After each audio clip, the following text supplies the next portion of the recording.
The Shining. First thing I'm going to say about it, the music from The Shining is the same music for The Web of Fear, and it's absolutely, totally the same music. I mean, one of them, either The Web of Fear or The Shining, copied it off someone. I mean, someone did it. It's the same music. I mean, totally. I mean, it is exactly the same music. And I was thinking, Death the Daleks, is that the music? Tombs of the Cybermen, is that the music? No, it was The Web of Fear. And it's definitely, it's the same music. I mean, you can just close your eyes and listen to that and just think, oh yeah, I can imagine, Mr. Silverstein? Yes. Is my father here?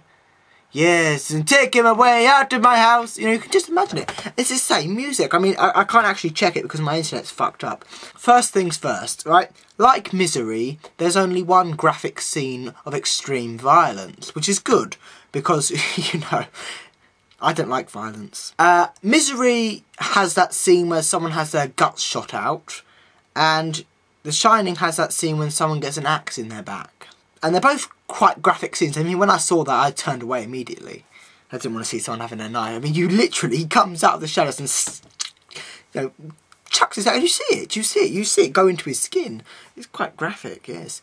So really, I think there were only, what, 4 good scenes. So I don't like this movie. I don't think it's very good. I mean, I think the movie's about 2 hours long. For about an hour and a half, it's utter boredom. Waiting for this movie to start. It just doesn't. You know, you think, when's the murder going to happen? Where's the murder? Of course, like Misery as well, it's all about being psychologically trying to annoy you. It's not scary. I wouldn't say it's scary, no. I don't think it's particularly scary, no. But it's a sort of movie that gets inside your head, you see. That's what it's trying to do. You know, this slow process of him slowly going mad. But I think, you know, him going mad isn't actually real, is it? That's what I don't get it. You know, that's not real. You know, him having a drink in that bar, that's not real. That's his imagination. That's an illusion, isn't it? Surely. So how did they open the door then? Because he's not real, is he? He's just an illusion. That person who killed the other person, you know, he killed those 2 girls, his daughters, right? He's not real. He's dead. So how can he open the door? That doesn't make sense, you know. It doesn't though, does it? Because he's not real. He's an illusion. He's a fragment from the past. So how can he open the door? It's just like saying, you know, how can he get drunk? He's not drinking anything. A good idea I thought would have been quite good is instead of drinking bourbon, he's actually drinking, you know, bleach, methylated spirits, something that's going to kill him, you know. That would be good, because then instead of drinking, well, he thinks he's drinking bourbon, but actually he's drinking something like, you know, Dettol or something that will kill him. You know, that would have been quite good. Once again, the ending is crap. I mean, it's good in the way that they've done that, but I just think the fact that it's 2 hours long, they've sort of thought, well, we can't really do much more with this movie, let's just cut it short. And that's what they did, they just cut it short, really. You know, it would have been much more exciting if the woman threw the knife at his back and killed him. Because they don't get back together. I thought they might. I thought they might get back together, you know. Because I was thinking while watching this movie, it's a bit like Merlin, isn't it? Yes. There's an episode, you know, when Merlin is being a bit strange, and you think, well, Merlin, I'm not going to like you anymore, Merlin, because you're acting really strange. And then you find out that he's being possessed, and then you're like, all right, then I'll be your friend again. But that's, I mean, I thought what would happen is he went totally crazy, and then suddenly he went back. Completely different ideas. I mean, I thought The Shining was all about this sort of crazy person who escapes from a mental institution, and then goes and attacks his wife and children. That may be another movie. I think there's a brother, and he escapes from a mental institution, and he comes back and kills her. I think that's another movie. I think that might be Psycho, maybe. Anyway, so but I think I was really looking forward to the scene when it goes, "Here's Johnny," which is still very good. I've seen it on the internet when I was getting clips of things, and so I have seen that clip before. But you know, it's brilliant when he just sort of comes up to the and goes, "Here's Johnny." We've got to hurry up because there's so many good scenes I want to talk about. And also the CEO, she cuts his hand. It looks like, when she goes and does that, it looks like she actually cuts off his hand, but she doesn't. She just gives it a quite small scratch. First, the boy, right? The small boy, Denny, or Donny, or whatever his name was. What was it? Denny? Was it Denny? Danny. That was it, Danny, yeah. Danny is an idiot. He's hiding in an excellent hiding place, and then he comes out of his hiding place and starts running. And then, where does he run? Of all places, a maze. What a stupid place to go, because one of these days you're going to run around a corner and find out it's a dead end, and he's going to come right up behind you and stab you in the back. I mean, that didn't happen. It'd be good if that did happen, because then it would make more sense. I mean, kill the kid. The whole movie is about killing. He's supposed to kill everyone. He never gets round to it. He only kills about one person. So the boy, yes, the boy's interesting, because he is, to put it plainly, fucked up in the head. He's had all these things. He's got an imaginary person called Tony. Right, the scene with the whore. Yes, someone warned me in advance that there was nudity. Yes, nudity. Skins, they do full frontal nudity. Confessions of a Pop, they do full frontal nudity. The Shining is not a film I'd expect to be any nudity, but you get full fanny and breasts. The woman, ugly woman, very ugly woman. The first woman, of course. The woman who comes out of the shower, she's ugly, I think. She's got a sort of fucked up face. The rest of her's fine, but the tits and fanny are nice, but don't like the face.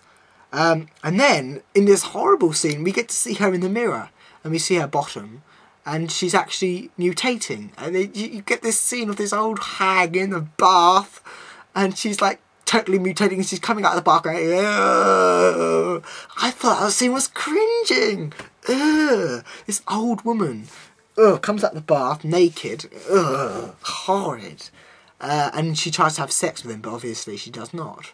That sort of thing happens to a certain companion of the Doctor.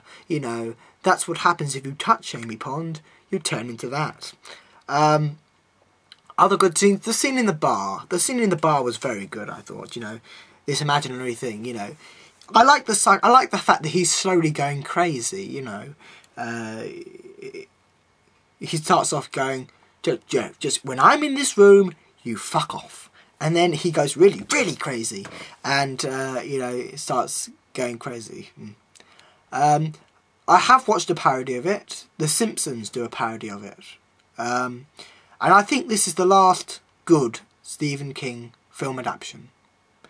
Stand By Me, Misery, Shawshank Redemption, and The Shining. It's the last good one. People have told me to watch this Cassie, or whatever it's called.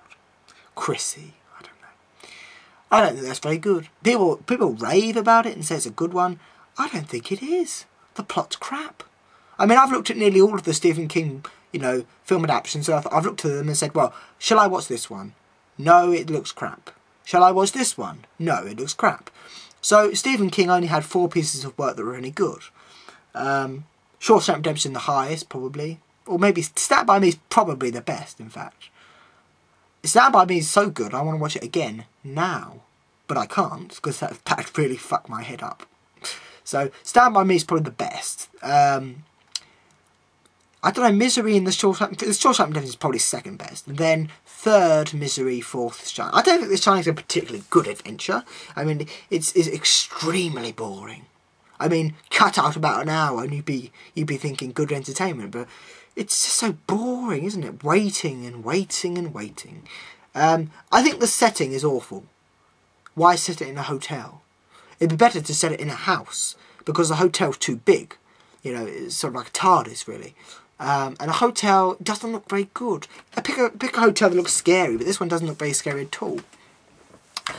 Other good scenes. The scene on the staircase when he's finally loses his back, and there's that wonderful scene where I'll talk about the woman in a minute.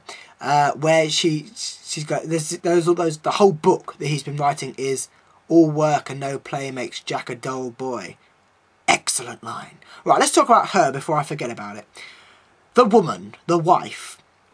When you meet her for the first time, This woman is a very frightened, fragile girl. When I watched the clip of her cutting his hand for the first time, I thought, well, she probably looks like that because she's frightened. But then I saw her in the first scene, I was like, oh, she looks like that all the time, does she? I mean, you look at her and you think she's a terrified woman. Before she's even scared, you can tell that she's a terrified woman. And you know that in about an hour's time, she's going to be going, ah! And screaming all over the place. Fantastic actress to play the part, because she can do that sort of thing, you know. She can do that, yes. So that's what's good about that actress. Jack Nicholson as the main character. I don't know who Jack Nicholson is. I've heard him mentioned by Nick from My Family, but I don't know anything more about Jack Nicholson. I was to believe he was an extra, wasn't he? Nick tells us he's an extra. I don't know what he is. I don't know who Jack Nicholson is, so... I know the name, don't know the person. So the stair scene. The stair scene is wonderful, because it's really, really cycling. It's crazy, you know. She's slowly backing away from him, and they go up the stairs, and she's like, put down the bat, stop swinging the bat. I think it would have been better if they did the Homer Simpson scene where he goes, give me the bat, ooh, give me the bat, ah. That would have been brilliant, because that would really show insanity, you know. But the Matt Groening invented that, you know, give me the bat, give me the bat, because Homer does that really crazily, you know. Give me the bat, give me the bat. But he doesn't do that in the actual real thing. Then she goes, stay away from me, and she cracks his head with a bat.